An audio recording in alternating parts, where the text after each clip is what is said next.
Hello, my name is Tom Brintzenhofe. I'm a certified master mechanic from Reading, Pennsylvania, and today I'm going to be talking to you about how to diagnose an engine problem. In today's world with these new vehicles, it's really hard to diagnose any kind of a misfire engine problem without having some high-dollar equipment. But I'm going to show you what to look for, and what you might be able to find before you take it to a garage and spend a lot of dough you don't necessarily might have to if you can find a simple, easy problem. The first thing you want to look at, this one's going to be a little difficult to see, but you want to check your spark plug wires. Make sure you don't see them rubbing together. The other thing you might want to check, make sure all your vacuum lines, you don't have anything loose or missing, sucking air. Your wires, everything's all hooked up in here, your different fuel injectors in here. Make sure everything's nice and hooked up.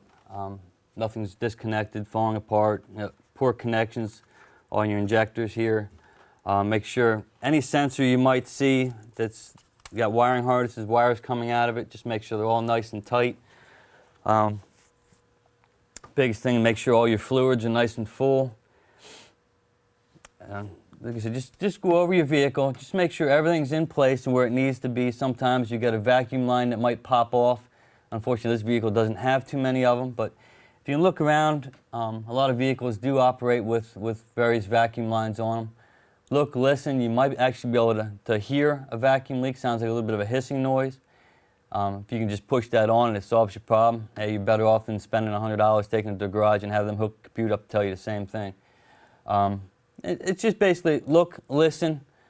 You'd be able to tell the difference if you hear ticking noises inside your engine compartment that you don't normally hear. You might want to look in that area. Other than that, outside of having the capabilities of having a scanner, that's about as far as you can take it with these new vehicles. But just a simple problem, vacuum hose being off, a bad wire, something like that will wreak havoc on these new engines.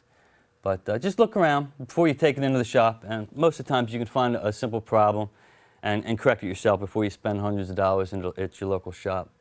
The other thing you might want to make sure is your charging system is working properly. You need your simple multimeter to check that one. You hook it up to your battery while running. You should have at least 13 volts. Hook your positive and negative up here. Start your vehicle. You should have at least 12.5, 12.6 on a battery that's fully charged. This one has 12.55, which is about perfect. And when it's running, it's got to be at least 13. Now, if you don't have at least 10.5 volts on this particular engine or any kind of computer run engine from 2002 and up, it will not operate correctly. Misfire, sluggish, sometimes it won't even start.